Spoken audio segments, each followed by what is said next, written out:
One thing that will make the 21st century stand apart from every previous century will be artificial intelligence. You could say that the 20th century was the nuclear century, as we made the leap forward into the nuclear age. The 21st century is making the leap forward in technology with the artificial intelligence age. AI is going to impact our lives far more than nuclear power did in the past century.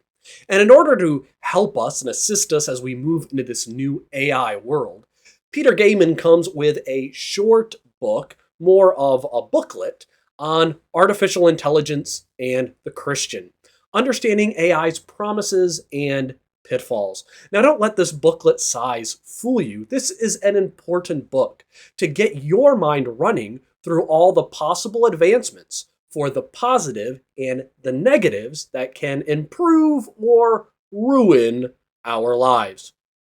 In a way, AI is like the standard human capacities we've already always had, but on steroids, in both the good and the bad. Steroids can be wonderful. I'm sure most of the viewers of this review have had sicknesses or illnesses that have been greatly alleviated by steroids.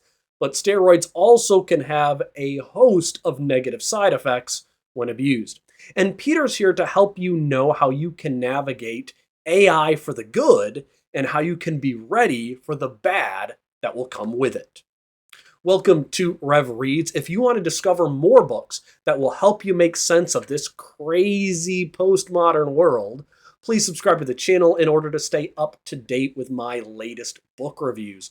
Also, like and share this video to help others learn about the work of Peter Goeman. This book is divided into 4 chapters. The first is on all the ways that AI is already impacting our lives. If you think you can avoid AI by not using anything that is specifically AI-driven, you can't. Artificial intelligence is everywhere. The government is using it in so many applications. So are the stores you shop at, the banks where you keep your money, your favorite sports team. AI is everywhere, and you're using it in some way right now, even if you're not aware of it. For instance, at my church, when I taught through Revelation in 2023, I used AI imagery for my teaching series. I input the description of events or verses into AI and then ran with using one of the images that were the option. So I used this image of a chained dragon in a pit to picture the millennial kingdom, since John's emphasis in the millennial kingdom in Revelation is actually on the chaining of Satan. And once Peter has you convinced that you are in some way already using AI, he then talks about the positive uses of artificial intelligence. I just gave an example of one of my sermon illustrations. He also mentions what I think should be the greatest use for AI in the church, which is Bible translation. AI can speed up the time and lower the cost for translation work. I want more Christian materials produced in Kirundi. Kirundi is the language of the nation of Burundi, and right now their only book in their language is the Bible. AI could be used to dramatically speed up the translation of other Christian works and tools in the Kirundi language, including books on basic literacy.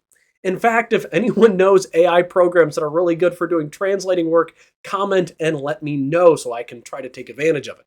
But as Goeman shows us, we shouldn't hide from AI or denounce it altogether, but recognize the places where it could be a powerful tool to be used by the church and the workplace. The Roman roads were used to transport troops to wreak havoc on the peoples of this world in the name of the emperors of Rome. The Roman roads brought horrors all across the Roman Empire, and yet Paul used those same roads to deliver the gospel on his missionary journeys. So we need to be observant to the ways that we can use AI to help spread the gospel and also to aid in charity work. The third section of this book speaks to the danger of AI, and those dangers abound. The dangers, as I was thinking about them coming across in the booklet, are really going to be more common than the benefits, sadly. I think the church is going to need to be proactive and conscious to use AI in a positive way, but also be at the forefront to warn church members of the ways that it's going to assault us. And he hits on what I think are going to be some of the most destructive and real dangers. I think deepfakes will be one of the most common problems that will come out from the dangers listed in this book.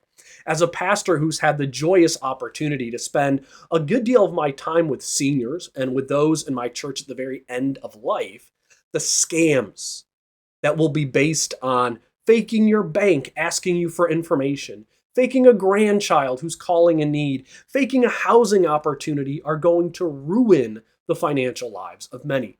So pastors need to be proactive to take opportunities in our sermon where the Bible warns us about deceit and to bring up the fact that in our world, you're going to be deceived by the AI fakes that are out there. And so you need to prepare that even if that voice sounds like your grandchild, it might not be.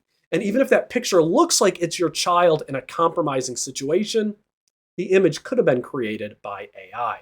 And sadly, I think this will turn us into a people who are less trusting, more suspicious, but it could actually make us be people who want to have deeper connections face to face in church.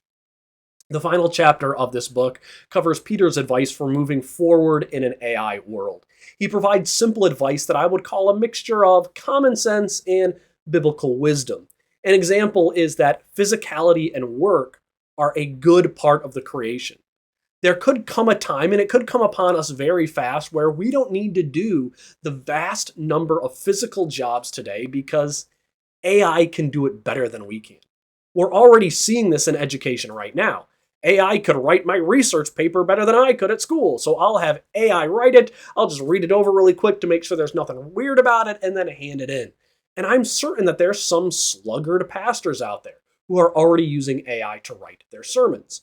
And while AI should be a tool to help make us more productive and effective, if on the other hand we use it to encourage sloth, to stop working, it will be a detriment in the long term. God made you to work. Work is a good thing, and our work glorifies Him. Overall, I found Artificial Intelligence and the Christian to be a wise book that could help clarify some of the issues with AI for us in the church today and prepare us for what's right around the corner in this new artificial intelligence world.